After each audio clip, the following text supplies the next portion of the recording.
It's a great pleasure to be here. I must start my story, and I think my story starts back in 1960s. Not that I was born in 1960s, but something very interesting happened. Back in my village, there was a small village dispute. So there was a dispute on this collection of rent, and a number of people were arguing.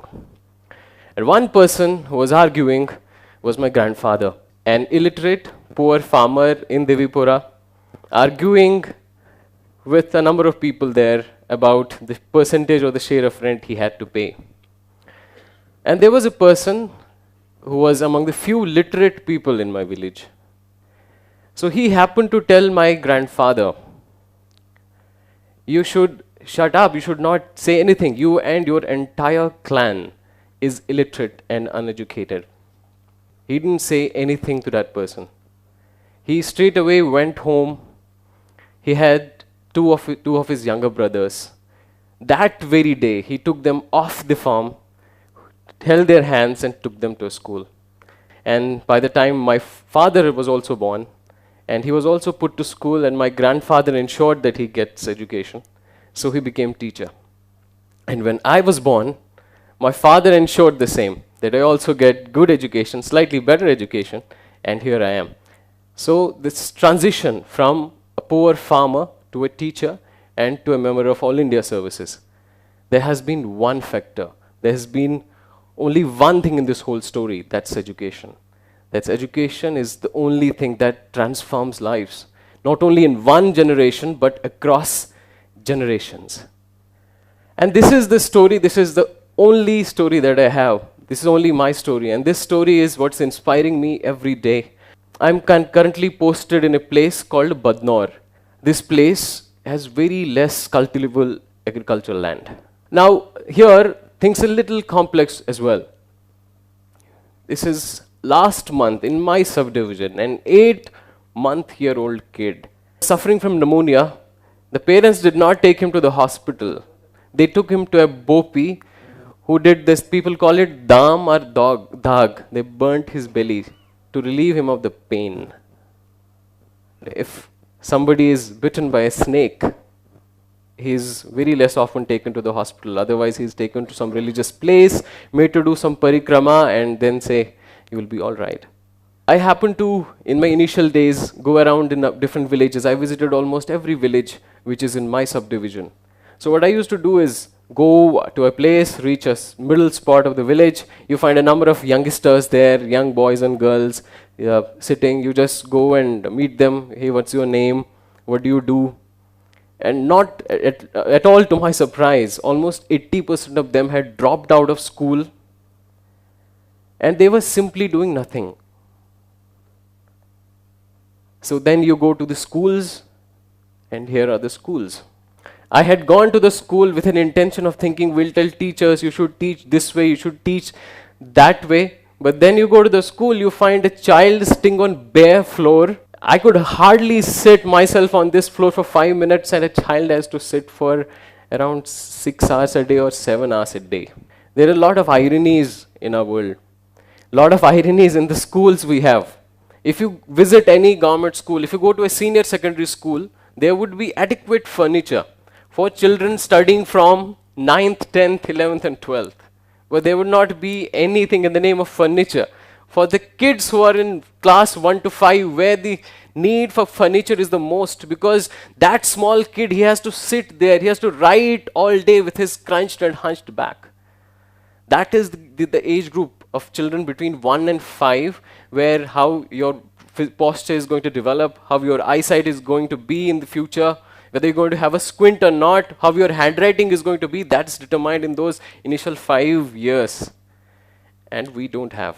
So what we did was, we collected some small fund out of own pocket, out of few teachers, and selected 2 schools. So what we did was, we made these small wooden benches. So for one school, for providing these benches to every kid in that school, it costed us just around 15 to 20,000 rupees. And having a proper furniture, that would have cost us around 1.5 lakh rupees, which we did not have. So what we did was, we got these small benches made and got a slightly better carpets in 2 schools. Then next what we did was, we invited a lot of local people, some shopkeeper, some villager, somebody who's in government service. We took them to the same school. You come with us and see if there is something worth listening to or worth seeing. Everyone made small donations, small contributions. I had a peon with me. He was the first to donate 21,000 rupees. Somebody donated 500, somebody put another 200, somebody 10,000, somebody got 10 benches made, somebody gave 5 carpets. So this way we could get some money as well as some resource again. So next what we did was, so this we did in the main headquarter where my office is located.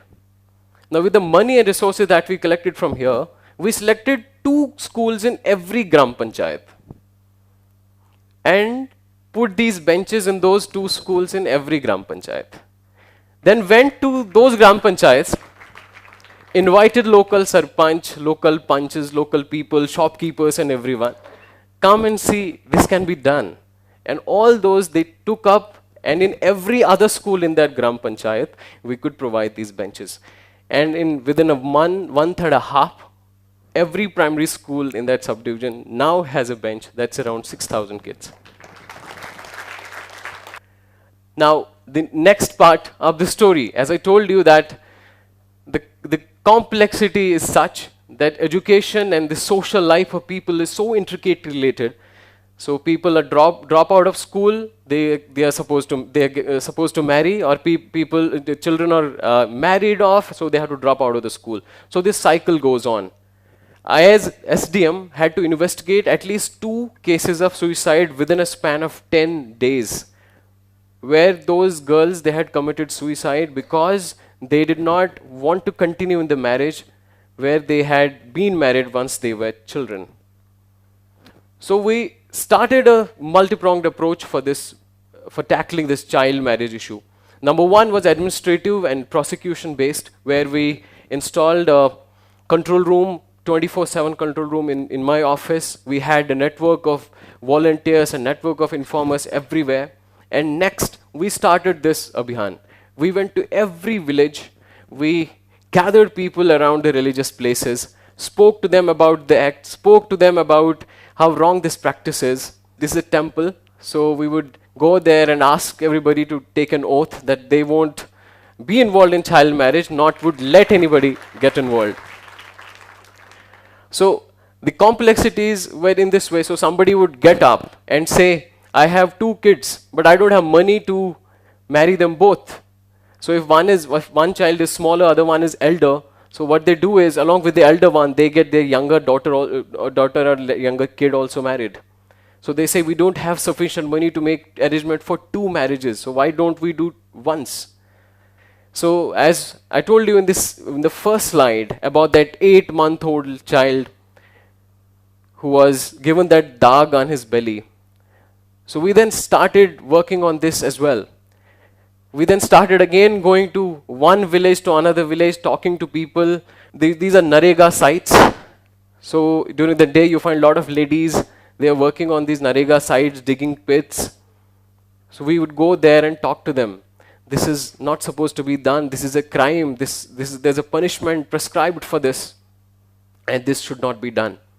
How this helped us is, in the last marriage season, there was not even a single child marriage reported in that subdivision. And in the past 1 month, there has not been a single instance of dag or jad fook anywhere in that subdivision.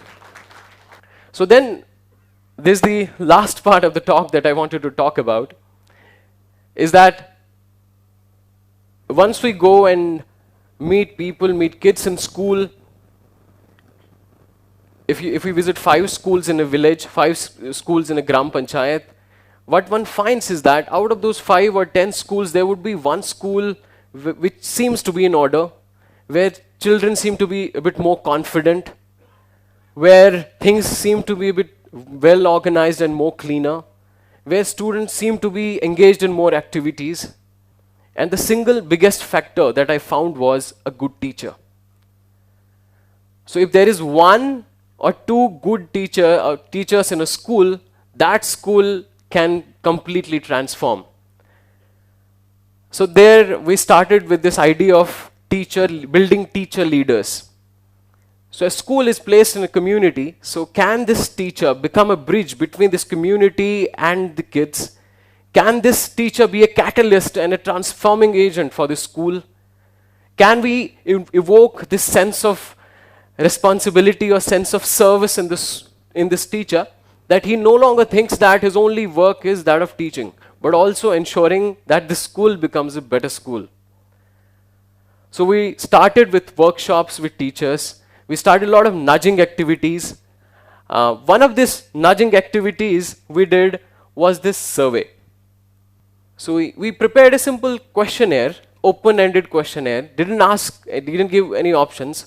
So the teachers were simply asked these questions. Okay, what do you think is an ideal school? So they gave a number of responses to it. Then when you were yourself in school, what did you love in school? When you are yourself a kid in school, what did you hate in school? Is it possible that you are doing exactly the same that you hated when you were yourself a kid?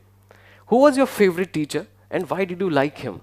So the idea was to revive and imbibe that sort of feeling that you had a favorite teacher. Are you the one?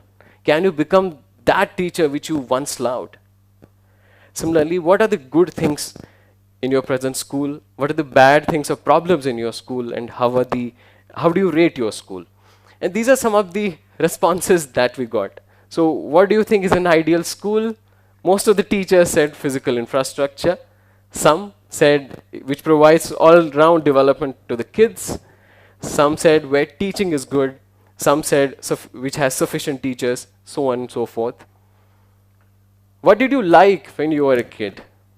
And most of them said playing games, enjoying and having fun. Some even said discipline. Some said cultural activities. What did you hate when you were yourself in school? Most of the teachers said lack of discipline.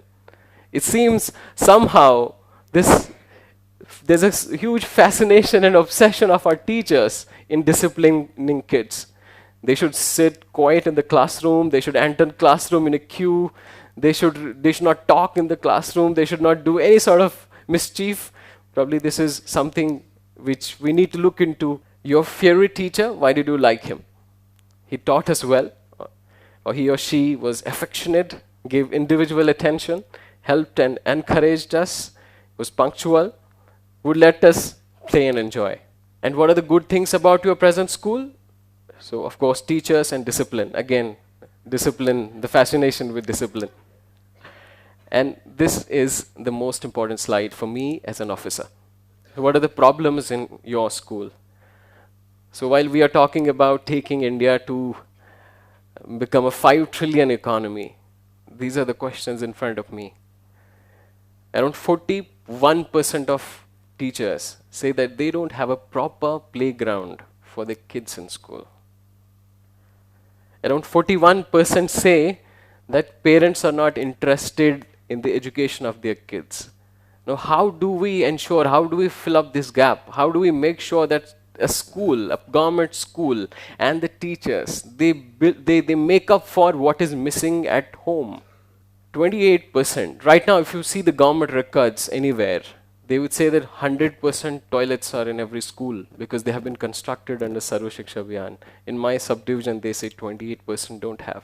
15% say they don't have potable drinking water. I asked my block education officer that you are saying, you have written that all these schools, they have availability of drinking water, but they are saying they don't.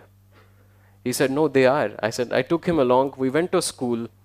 There was a tube well. He said, sir, there's a source for water. I said, let's take out water from this tube well. When we took out, we could not, trust me, we could not even wash hands with it. The fluoride content was so high, it was pale and it was gray. So these are the big questions in front of us. And I believe that in our country, probably education doesn't seem to be priority in a way it should be. It's for everyone. It's me as an officer. you as a teacher in a good school or a professional somewhere else, we hardly bother about those kids who are not able to attend convents. We're ourselves spending lakhs of money taking our and putting our children and kids in good schools. But what about those? What about those half of our population who don't have access to good quality education? If we put in passion, if we put in some bit of more of our spirit and heart into it, if we all started as a movement, push it in whichever ways we can, that day wouldn't be far when these millions of these kids would not only aspire but will flourish and become so big inspiration that each one of them would be worth a TED talk. Thank you so much.